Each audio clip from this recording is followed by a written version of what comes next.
दारैनो माइनास जानो थांगासिनो दङ आरो बेखौनो आं बुंगोन माइनास जानायजों लोगोसे बेनो उनावहाय आरो खुनु बोरैबा जुदि सरकारा इउपिपिएलआ गठन खालामनो हायाबा उनाव माने सिखारफिननो हानाय खुनु लामायानो फैनाय नङा जे बा पार्टिखौ बा इउपिपिएल दोलोखौ दैदेननो हानाय बा इउपिपिएलखौ सरकाराव लाबोफिननाय हानांगौनि खुनु लामायानो गैया बा निउस पर्टेलखौ आङो सिगांनो आंनि गोसो गोरबोनिफ्राय गोजोननाय जासिग्रोबाय आरो लोगोसे साफ्रोमबो जेसेबांनाखि निउस नायगिरि बिथांमोननिसिम आङो बे जानुवारि बा हेपि निउ इयारनि बा हेपि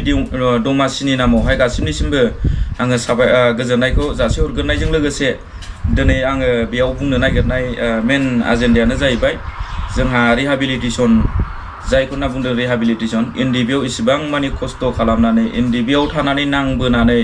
दिनै जोंहा बुंनो थाङोबा हा गैला जेबो गैला केस उइथड्र जायाखै दा बेफोरबायदि इसेबां मानि जेंना समस्या थासेयावबो दिनै जोङो रिहाबिलिटेसनखौ मोनफुंनो नागिराखै मानो होनना बुंबा 667 जन बे बाथ्राखौ 667 जन होननानैल' बिथांमोनहा फोसावबाय थादों नाथाय बे 667 जनावथ' जोंनि लिस्ट गैया जों बेखौ मिथिखागौ नाथाय बेजों बुरखायनो नागिरदों बा खुफ्लायनो नागिरदों खिन्थु जों बेखौ मानिखाया मालाबाबो जों मोनागौ माने जों सिरि थाया आरो लोगोसे केस उइथड्र जायाखै नालाय केसनि बेलायाव आं बेखौल' बुंहरगोन दानि सरकार जेनाखि आङो नामखौनो खारिथानसै लरेन्स इस्लारि सार बिथाङा हरोमोन कर्ट केस गानायाव नाथाय कर्ट केस गानायावल'सो बे हरो बिनि हरनाय फैसाजों आङो बिसि फिसानो दख'नाबो गांसेबो बायनानै होनो हाया आरो फिसा फिसौनोबो आङो मोनसेबो गस्ला बा ड्रेसबो बायनानै होनो हाया दा बेखौनो बिराद गिदिर इस्यु साननानै दिनै दाखालि बेटारि गारि सालायनायनि बेलायाव फंसे फंनै सोंखारिनायनि सायाव बिराद दुखु मोनदों बिसोरो दा दुखु मोननाय हिसाबै आङो बेखौल' बुंहरो मानो होनबा जों उफाय गैयामोन मानो होनना बुंबा बेटारि गारिजों आं जिउ खुंगासिनो दङ नाथाय बे केसआव हरनायखौनो एथ' गिदिर इस्यु जादोंबा थांनानै थानो हानायनि थाखाय बयनोबो माबा मोनसे लामा बा राहाखौ होब्रा आं बेखौसो खावलायहरो मानो होनना बुंबा जायफोरा रिहाबिलिटेसन मोनाखै बा जायफोरा केस उइथड्र जायाखै जायफोरा जेलाव दङ बा जायफोरा मोनखांबाय बिसोरनोबो थांनानै थानांगौनि थाखाय माबा मोनसे सुबिदाखौ होनानै हो होमबानोथ' सिरि थागौ आरो मेन खोथाया जाहैबाय केस गोनां केस उइथड्र खालामनाय जेलनिफ्राय रिलिज खालामनानै होनाय रिहाबिलिटेसन होनाय बिसोरखौ मावफुंबानोथ' सोरथो आसि थुनानै नोंसोरखौ बुंबावनांगौ जाखो जोंबोथ' गोजोननायसो होगोन खुसिजों नङा होमबा दा बेजों लोगोसे जेनेबा नै केसआव थाग्रा जेलाव थाग्रा मानसिफोर दङ बेस्राफोर बिसोरथ' गावनि निजा व्यक्ति गावनि पार्सनेल गावनि पकेटनि नांनाय नङामोन ना मोनसे हादरनि बा हारिनि मोनसे जाथिनि मोनसे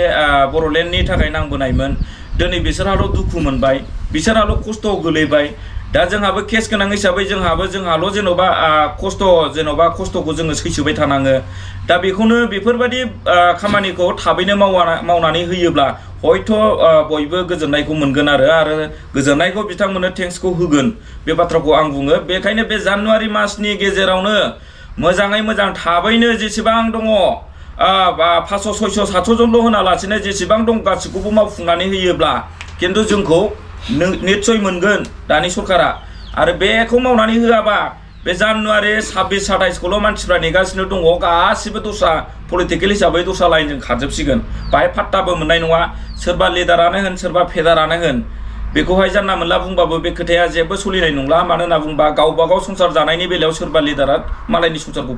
खुंनानै हरा दा बेखायनो गावबागाव संसारनि गावबागाव थांनानै थानाय गोजोन थासारि बेखौ नायगिरनांगौआ गावबागावनि निस्सय दायथ'खा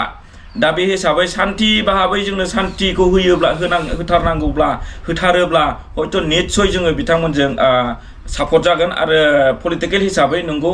जोंनिनो माने एनडिबिनिनो एकर्डनि गेजेरजों दिनै सरकार जादों दा बेखायनो जोङो बे सरकारखौ जोङो नेवसियालासिनो जोङो निस्सय थागौमोन नाथाय बिथांमोनहा मावनानै होनो हाया दा बुङो मानसिफ्रा बयबो बुंजोबो आंनि खोमायावथ' गासिबो हाबजोबो गावसिनि दानि जेनाखि कर्मिफोर इउपिपिएलनि कर्मिफोर जायफोरा इउथआव थायो जायफोरा माबायाव थायो इउपिपिएल इउथआव थाग्राफोर बिथांमोनानो बुंजोबो गासिबो सोंखारिजोबो दिनै रावखौबो नाया होननानै आरो बिथांमोना गावसोर होनखायो डाइरेक्ट थाखा फैसाजों राजनितिक गेलेनो हाया नाथाय राजनितिकखौ थाखा फैसाजों गेलेनो हाया नंगौ जों मिथिगौ नाथाय माखासे समस्या जेंनानि सायाव बिथांमोननिसिम खावलायोबा बिथांमोना खोनासं खिन्थु खोनासङैनि दारैनो माइनास जानो थांगासिनो दङ आरो बेखौनो आं बुंगोन माइनास जानायजों लोगोसे बेनो उनावहाय आरो खुनु बोरैबा जुदि सरकारा इउपिपिएलआ गठन खालामनो हायाबा उनाव माने सिखारफिननो हानाय खुनु लामायानो फैनाय नङा। जेरैबायदि जिबौआ सिनस्रि बुफाय जायोबा मानबायनो रोङा खारनो रोङा, खिन्थु आङो सिनस्रि बुफायनाय बाथ्राखौ आङो सरकारनि सायाव बुङाखै, नाथाय बै जिबौआबो मानबायनो रोंलादि। दा बेबायदिनो जेननानै थाङोबा इउपिपिएल सरकाराबो जुदि जेननानै थाङोब्ला निस्सय बिथांमोनहाबो बै जिबौजों समान जागोन। मानो होनना बुङोबा